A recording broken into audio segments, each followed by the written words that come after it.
Virgo.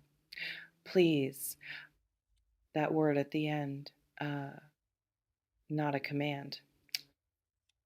A plea from someone who sees something or feels something uh, about where you're headed and cares enough to be afraid for you. And the tears, those aren't performance.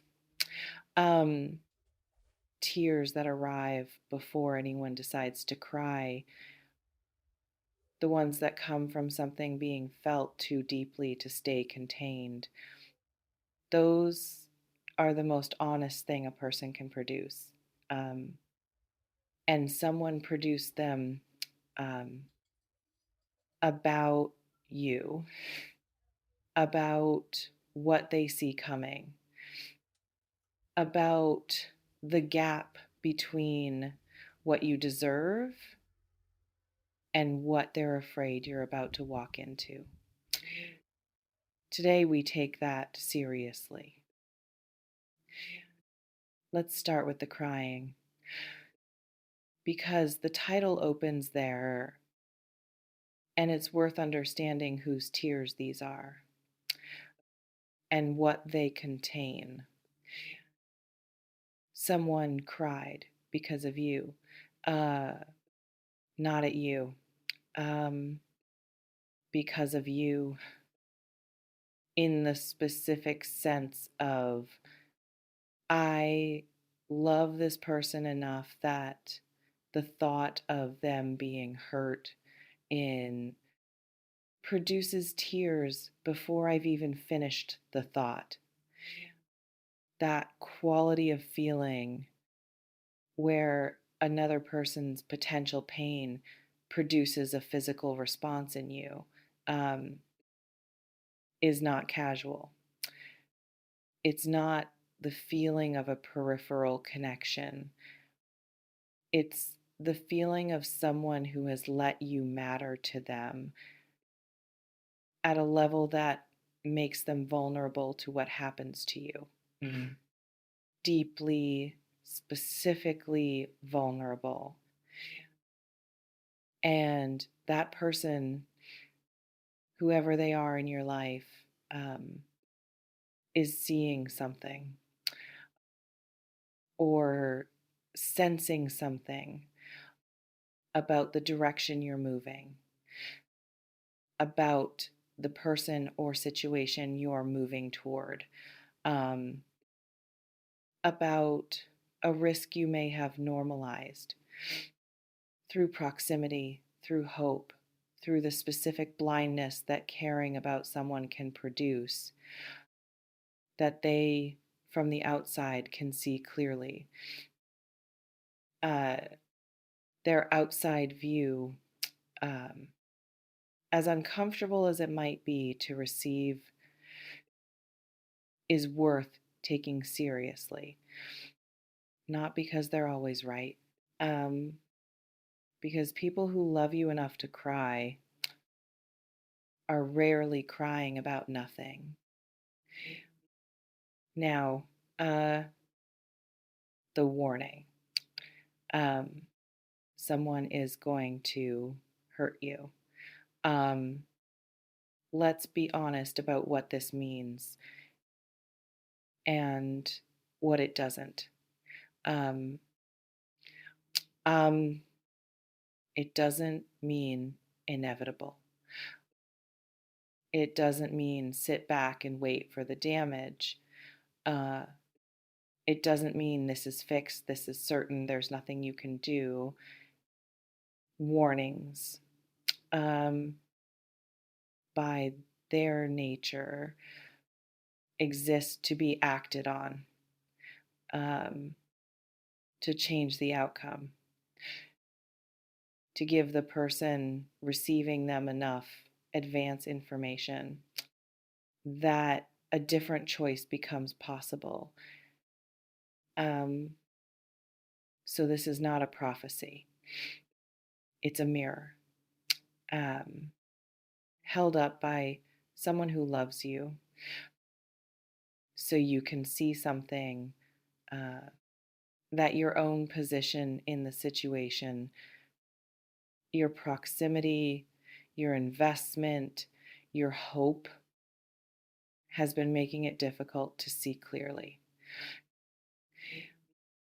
And uh, the only question that matters right now is whether you're willing to look into it without the defensive reflex, without the immediate, um, you don't understand the situation, that the people who love us tend to receive when they say the thing we didn't want to hear.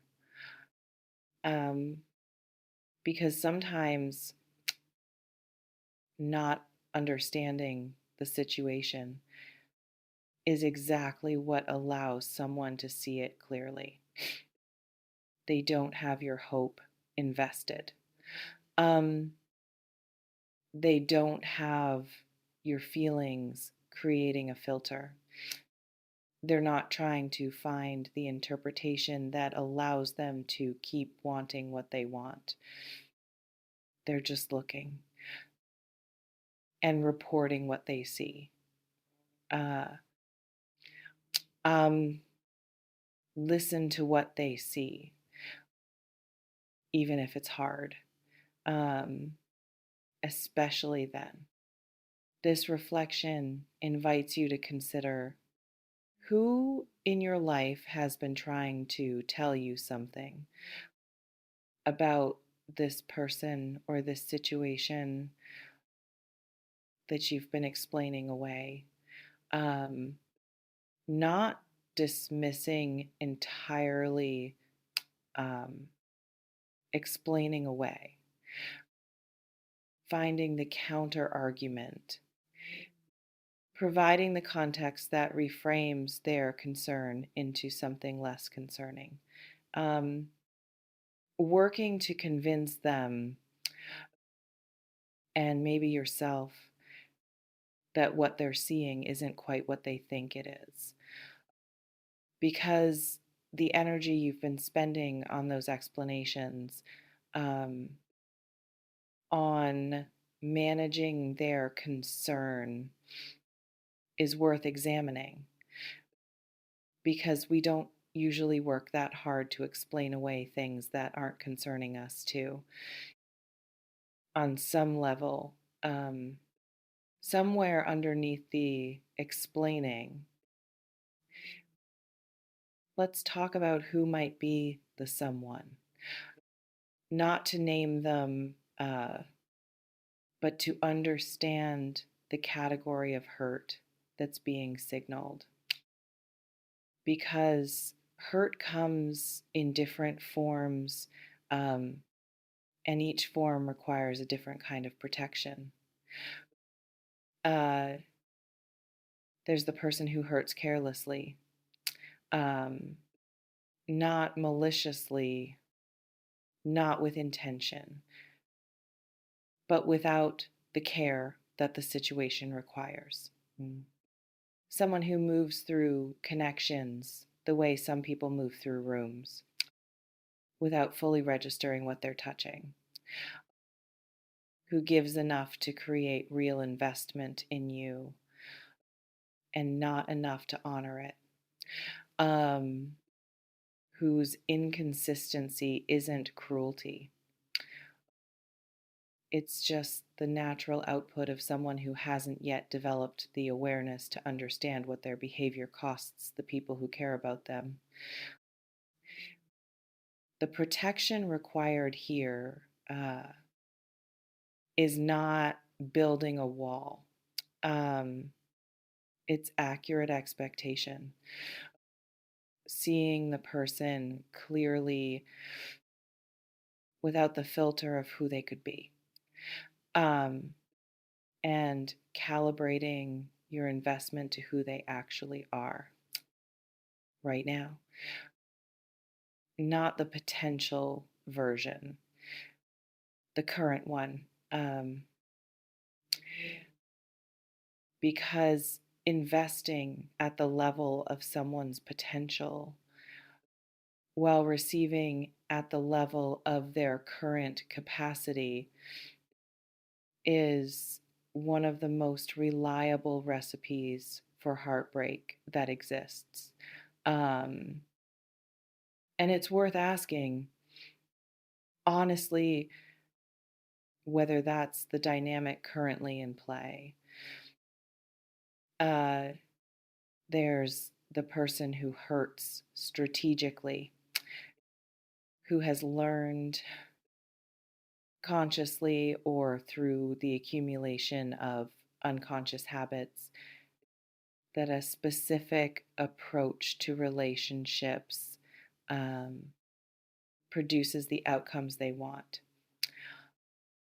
who gives warmth in calculated doses, who withdraws when closeness becomes too real, who knows uh, intuitively, experientially, um, how to keep someone invested without ever quite reciprocating that investment fully. Uh, the protection required here um, is pattern recognition, not in the suspicious, everyone is manipulating me sense, in the honest, what does the behavioral pattern actually show sense, um, not what they say, not how they make you feel in the good moments, what the pattern of behavior across time, across different circumstances, um, actually demonstrates about who this person is and what they're capable of offering. Pattern over moments, um, behavior over words, uh, consistency over intensity. Um, every time. Uh, and there's the person who hurts not because of who they are, but because of where they are. Someone who genuinely cares, who may even love you, um, but who is in a season of their own life, um, a transitional, uncertain, still figuring it out season that makes them genuinely incapable right now of being what you need. Not permanently incapable, currently. And the hurt here, when it comes, um, will come not from malice, but from limitation, from the gap between what they want to offer um, and what they're actually able to deliver in their current configuration. Um, the protection required here is honest assessment of timing, not of whether they're worth it, um, but of whether now is the right now, whether waiting for someone to become available uh, in the ways that matter is actually serving you, or whether it's just another form of the suspended living um, we talked about before. This reflection invites you to consider which category fits: careless, strategic, uh, or limited by timing, because the category identified honestly determines the protection.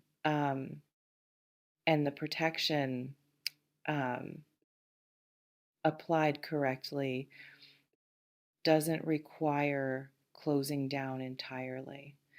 Um, it just requires seeing the situation for what it actually is and making choices from that clarity rather than from the version of things you wish were true. Uh, the be careful. Let's talk about what careful actually looks like in practice. Because careful uh, in the emotional context doesn't mean closed, doesn't mean cold, doesn't mean the construction of a fortress around every feeling, um, because you've been warned that hurt is possible. Careful means staying connected to your own center, even as you move toward another person. Um, Not losing the thread back to yourself in the pull of wanting them.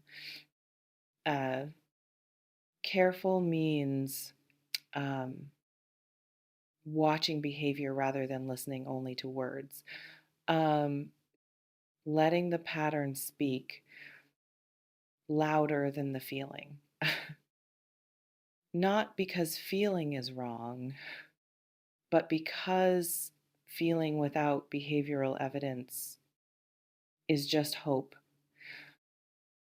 And hope uh, without evidence is the most expensive emotional state available. Careful means uh, staying in contact with the people who love you enough to cry, who see what you can't see, who don't have your hope filtering their view, not giving them veto power over your choices, um, but giving them the respect of actually hearing what they see and sitting with it genuinely without the immediate counter argument long enough to find out whether it resonates somewhere in you too. Mm-hmm. Because it probably does. Somewhere in the quiet place that knows uh, before the explaining away begins. And careful means, most importantly, not betraying yourself. Not the small betrayals, the ones that don't feel significant in the moment, of overriding what you know um, to preserve a connection that isn't honoring what you know. The ones where you feel something and you tell yourself it isn't what it is, because acknowledging it would require a response you're not ready to make. Those small betrayals um, accumulated over time produce a specific kind of damage, uh, not the damage of heartbreak, the damage of self abandonment, um, of having overridden your own knowing so many times um, that the knowing becomes harder to hear. Don't let that happen. Um, the knowing is one of the most valuable things you have. Mm. Protect it by honoring it, even when honoring it is inconvenient, even when honoring it requires a response you didn't want to have to make. Mm. This reflection invites you to consider, what do you already know about this situation that you've been choosing not to act on, not suspect, No, the specific, quiet, pre-verbal thing that's been sitting in you, um, waiting for you to acknowledge it. Because acknowledging it just to yourself, just here, is the first act of protection, uh, not acting on it yet, just naming it, um, giving it the dignity of being seen by the only person who actually needs to see it first. Um, you. Now, the part that sits underneath the warning, um, the part the crying is really about. Um, the person who cried, whoever they are, um, isn't just afraid of you being hurt. They're afraid of losing the version of you that exists before this particular hurt happens. Because heartbreak, as we said, um, produces a before and after. And the people who love you, who knew the before, uh, are sometimes able to see the after coming, um, before you can.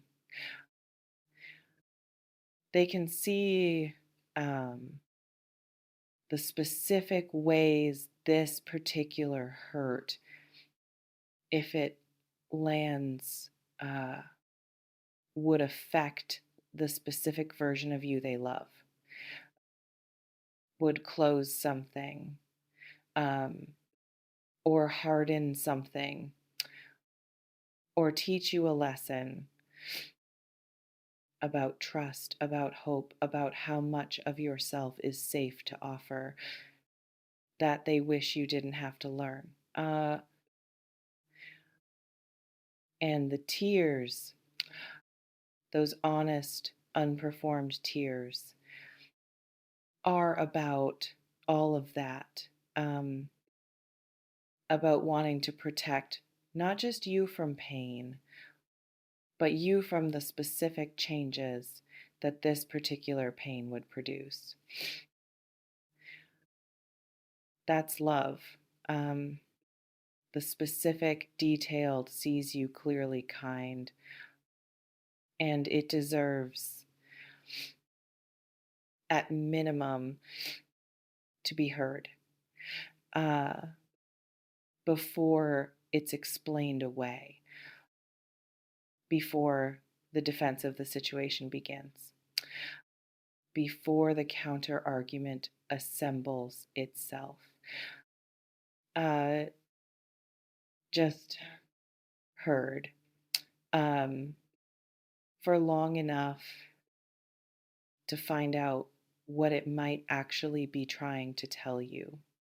Uh, Here's what I want you to actually do with this reading. Uh, Not feel it and move on. Actually do something. Uh, Go back to the person who was trying to tell you something, the one whose concern you explained away. And instead of defending the situation, ask them what they see specifically. Um, what behavior? What pattern? Um, what specific thing made them feel the way they feel? Um,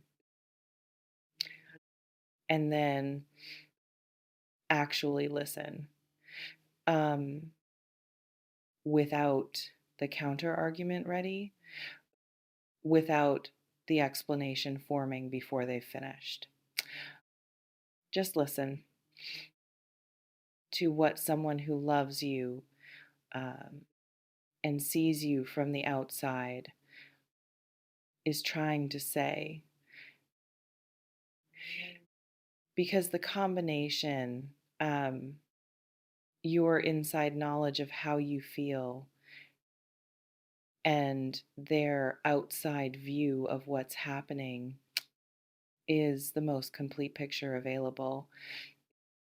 And making decisions from the complete picture, um, rather than from either alone, is what produces the outcomes you actually want, rather than the ones that confirm the warning. Uh, the power is yours. It always has been. Someone loves you enough to cry, to be afraid for you, um, to say, please, which is the word you say when you care too much to stay quiet, and not enough words feel adequate.